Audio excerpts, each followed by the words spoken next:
If y'all look up, y'all gonna see the big old clouds. You know, it's supposed to start raining here in about an hour. And this morning I actually just sold my my Pepsi contract on the call contract.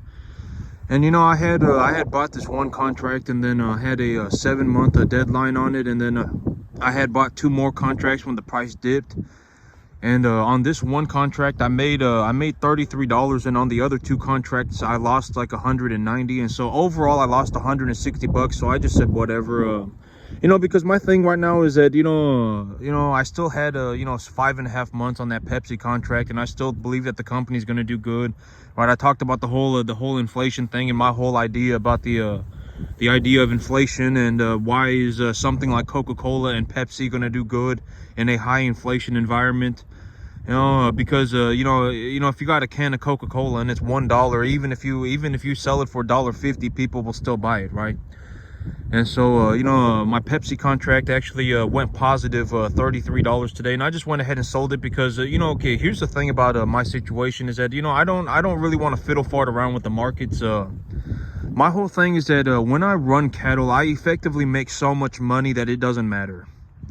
All right, I don't know how else to put it than to just tell you it is what it is. Like me, when I run cattle, I legitimately make so much money doing this that it doesn't matter. I can effectively do anything on the planet, just about. All right, short of like drugs, alcohol, buying a yacht, a private jet, short of anything like that, I can effectively do anything. All right, you know, if I want to go out and whatever, and you know, just about 99.9999% of anything on the entire planet, I can already do it. All right, there's no reason for me to fiddle fart around with the markets. I fundamentally understand why the markets are a good idea, right? I mean, you know, dividends and, you know, equitable assets, and you know, but me, you know, I sat there and I thought about it, and I don't want to fiddle fart around with the markets. Okay, I don't really want to fiddle fart around with the markets. I would rather just put my money in my cattle. And so my last contract that I had actually went net positive $33, and I just went ahead and sold it. And for my entire trade, I actually ended up losing $160. But you know, I still had 5.5 months left on this contract, and you know, I still think that Pepsi is undervalued, right? And you know, I still think that Pepsi is going to do well, and you know, but you know, I just went ahead and sold it because I'm going to put the money into my cattle business. All right, I'm just going to go ahead and put the money in my cattle business. I would rather just put the money in my cattle business because, you know, in terms of a broader thing, you know, when I run cattle, you know, I make so much money doing this that it doesn't matter. All right, I can already do anything. There's no reason for me to buy option contracts, you know, because here's the thing. Like, let's say instead of holding a $950 option, I sold it for $950. So let's say instead of holding a $950 option contract, I go and I buy myself an extra animal. I buy myself one more animal. Well, that animal within 6 months will have about doubled in value, and I will have a net profit margin of about 75%. Right? I mean, you know, and so, you know, why would I hold on to an, you know, and I was thinking about this, and my whole reason for this, you know, is like, why would I hold on to an option contract? You know, if the company goes up by 3% or 4% or 5%, then I you know, 10%, then I double my money. But if I go and buy myself an animal and I raise this animal, then I can double my money anyway, right? I can double my money anyway. What does it matter? It doesn't, right? And so, you know, I just went ahead and sold my option contract. I'm not going to fiddle fart around with the markets. There's just no reason for me to do so. Oh, there's the heifer that I bought the other day. But there's no reason for me to fiddle fart around with the markets. My option contract went in the positive today, and I just went ahead and sold it. You know, I just went ahead and sold it, you know, and I'm going to put the money in my cattle business.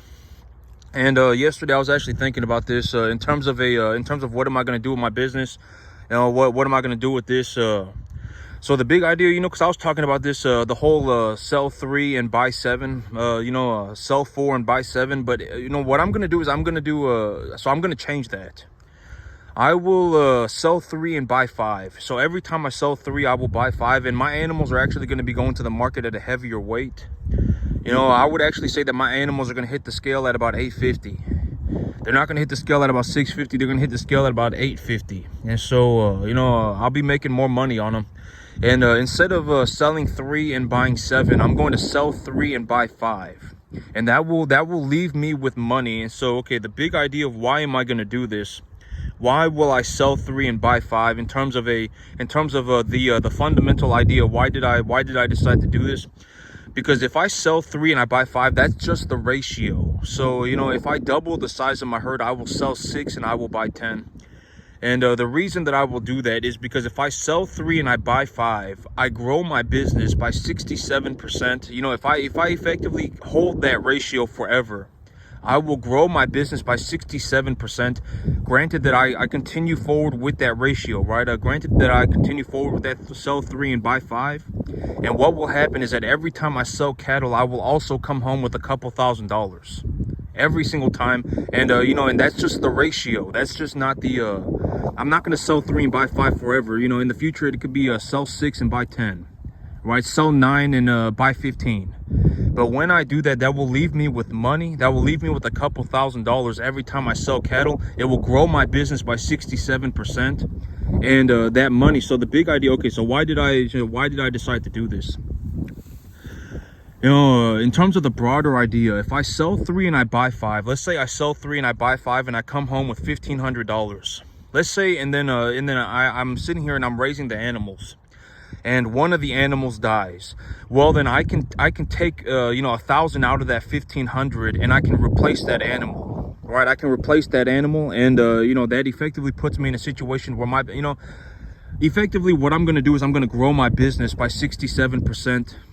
All right, you know, probably twice a year. You know, I can probably get an animal from about you know, on the average, I bring them home at about 250, and I can get them from about 250 to about 750 in about 6 or 7 months. So, you know, effectively, I'm just gonna, you know, and I was actually talking about this, you know, when I took a look at my business, I was actually, you know, compounding about 100% growth a year. But right now, it's actually probably going to be closer to about 125%. My numbers are actually going up.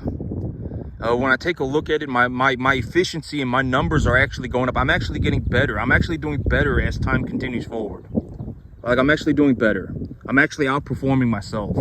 I've actually managed to reduce my expenses and increase the amount of money that I'm making per animal at the same time.